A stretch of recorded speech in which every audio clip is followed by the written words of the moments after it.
for so many of us, we've been watching the headlines regarding the Enbridge and the pipeline here in the Mackinac area. Last week, I believe it was, the governor had said no more. However, Enbridge went ahead and is ignoring the governor's mandate that they stop production. To talk more, let's bring in Dave Holtz. He's the spokesperson for Oil and Water Don't Mix. Dave, thanks for being with us. We appreciate your time. Hey, no problem. And apologies, I'm in my car because my internet went down at home. No apologies needed. We have all been there at some point in time throughout this pandemic. It really does put a little panic in you, though, doesn't it? Well, the timing was like exquisite. It was like right at the point of time when I needed it. Well, we appreciate you, though, thinking on your feet and running outside to your car. So thank you again.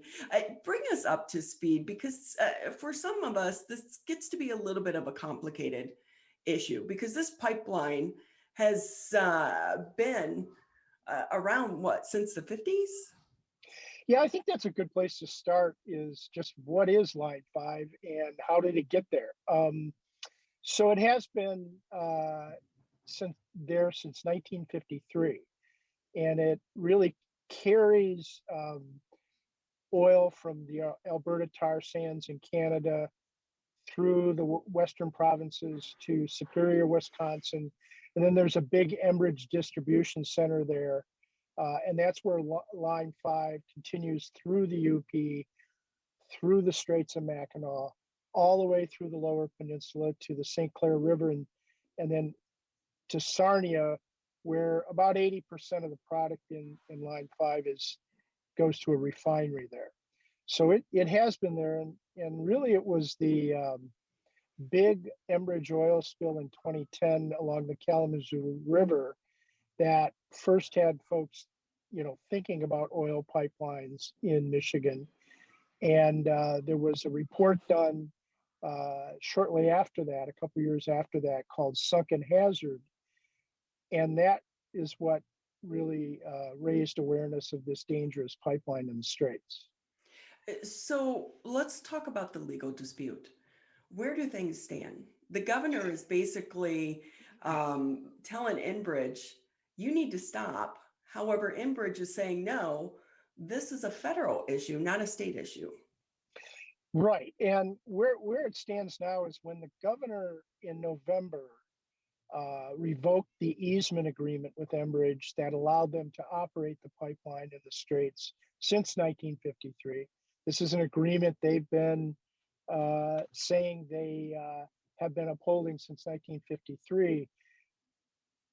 The governor asked Enbridge to spend until May 12th, 180 days, with an orderly decommissioning. And instead, what Enbridge did was put $1 million in TV ads up, organized the Canadian government on its behalf, and then went into federal court with the argument that the state doesn't have jurisdiction, which is a pretty unique argument since Enbridge has been saying the state does have jurisdiction since 1953 in the Straits of Mackinac. So what we're waiting for really is for a ruling from a federal judge in the Western District of Michigan, federal court, on whether the case of decommissioning Line 5 belongs, as the governor believes, in a state court because it's a state issue, or whether it belongs in federal court. We're talking with David Holtz. He's a spokesperson for Oil and Water Don't Mix. And Dave, can I have you tell us more about your organization? Sure. Well, I mentioned that this report came out called Sunken Hazard. That was in 2012. And a lot of folks that are in the big impact area up near the tip of the mitt, so to speak, and the Upper Peninsula got together shortly after that report came out and organized sort of a coalition that really began with maybe a handful of people and has now grown to 97 organizations, businesses, 5 tribes, and about 70,000 individuals who support the coalition. And we have really one goal. We exist to get rid of oil pipelines in the Great Lakes, get rid of Line 5, shut it down. And so with this, is this more of a concern about the age of the pipelines as well? Well, I think the concern is just having oil pipelines in the Great Lakes doesn't make a whole lot of sense. I don't think anyone would argue that even Enbridge, if they were proposing a new pipeline to put it in the heart of the Great Lakes, what the University of Michigan has called the most uh, dangerous place for an oil spill in the Great Lakes, the Straits of Mackinac. So, we just don't want oil pipelines in the Great Lakes, and for good reason. That same University of Michigan study shows that if there was a worst case scenario oil spill, 23 million gallons flow through that pipeline every day. 700 miles of Great Lakes coast could be impacted. Drinking water for many communities, including, in fact, they would have to evacuate Mackinac Island probably because the spill takes forever to clean up, and then it's never cleaned up entirely. So it would halt shipping through the Straits of Mackinac. It's a major shipping area. It would be a major hit on the economy. The estimate is around $45 billion in GDP if it were closed for 14 days. So basically, for you and members of your organization, you're anticipating, hey, a disaster could happen. Let's make sure it doesn't happen. Yeah, I mean, it's really a ticking time bomb. I mean, it's nearly 70 years old. The major motivation for the governor taking the action she did is because in that easement agreement with the state, there are conditions that Enbridge is required to follow operating the pipeline.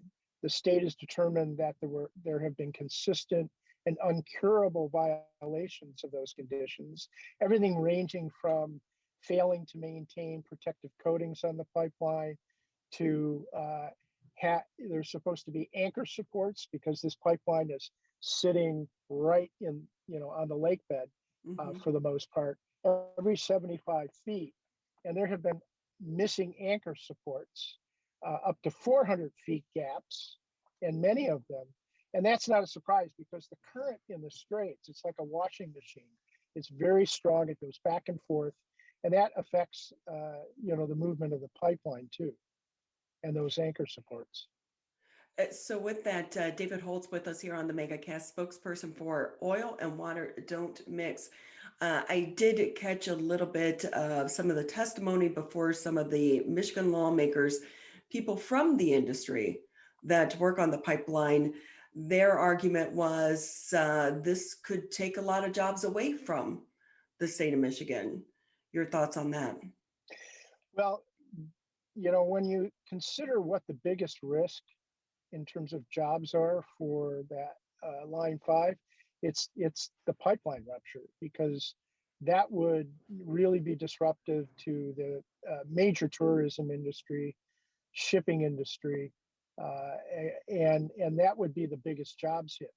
What some of the arguments are is that they want to replace Line 5, and there would be jobs associated with replacing Line 5. And that's kind of the major motivator for the jobs argument isn't really there are some jobs connected to operating and maintaining pipelines, but I think the big jobs case that folks who are aligned with Enbridge are making is that they want to build a tunnel in the Straits of Mackinac. In your estimate, is that even feasible? How long would it take? Well, Because I believe, didn't they make a deal with former Governor Snyder? Well, they made a deal, but it was a pretty open-ended deal from the state standpoint. In other words, it set no deadline for constructing the tunnel. It doesn't actually require Enbridge to construct the tunnel. It just guaranteed Enbridge the right to operate Line 5 if a tunnel was constructed. So individuals, originally, Enbridge estimated this would be a $500 million tunnel project, and it would take 7 years and that to construct. And then they later said it's now $1 million tunnel project, and they cut the time in half on how long it would take to be constructed. But independent tunnel experts that have looked at it, they're really concerned that it could take up to a decade, and that's assuming that all the approval, the permits and lawsuits and everything don't extend that timeline further. Meanwhile, and this is the major thing that we're trying to communicate to folks, is every day that that existing pipeline is sitting in the Straits of Mackinac is a day that we're risking Michigan's environment and economy. David Holtz with us here on the MegaCast. And Dave, if I can ask you, what about the relationship between Canada and Michigan? Is this going to put a strain on that relationship, do you think? You know, it's. I think it's too soon to tell from this standpoint. This is not the first quote unquote trade issue that has separated Canada and the United States and Michigan. And we've maintained a strong relationship with our neighbors to the north, both on an individual personal level and in between governments. So I think it's unlikely that this would seriously undermine it. And I say that for one reason. I say that is the Canadian government has said itself as recently as last week that when Line 5 is shut down, it does have alternatives to get energy that people in Ontario and Quebec need. So it won't create the kind of disruption that Enbridge likes to say. It will definitely disrupt Enbridge's profits because they would no longer be making money off of Line 5.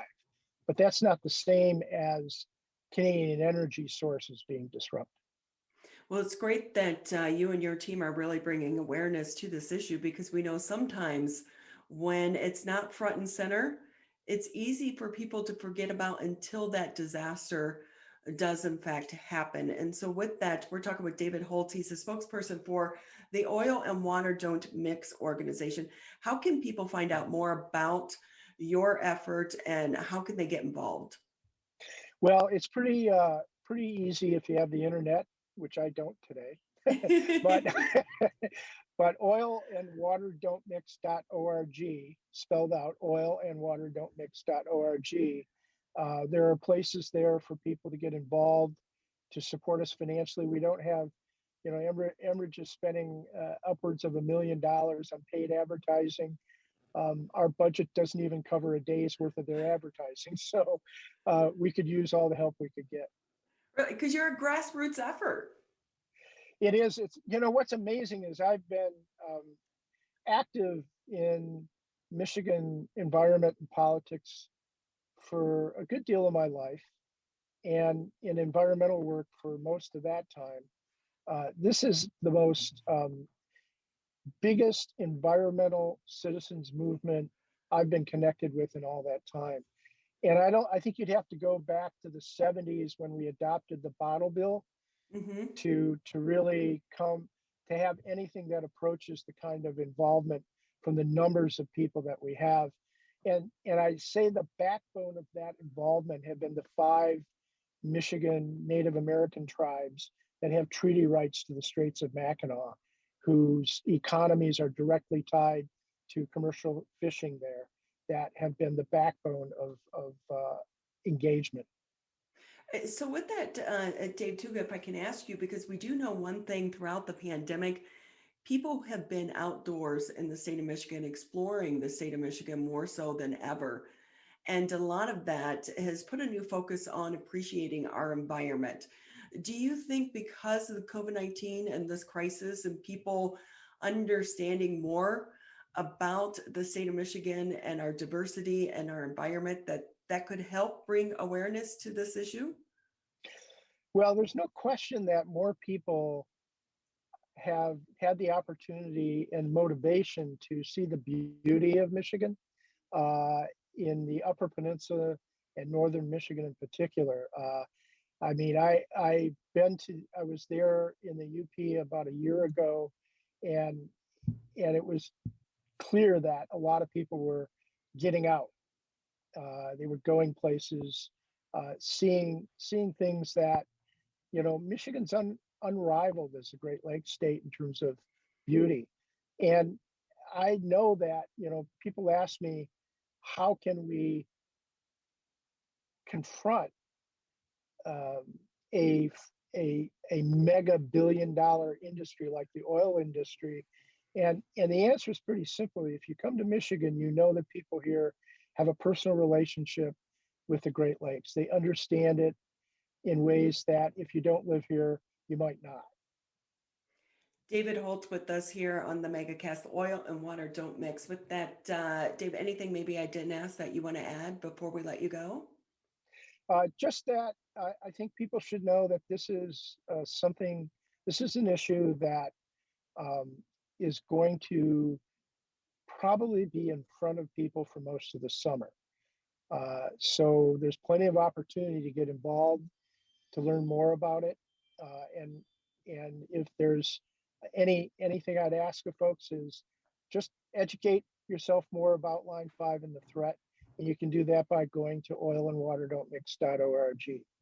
And like you said, you have a big challenge ahead of you because the commercials have been running. So no, anytime you see the commercials, there are two sides. And, Yep. so, well, Dave, we always appreciate your time. Thank you again for taking time to be with us. And we hope you get your internet back soon. Thank you. And I appreciate the opportunity to talk with you.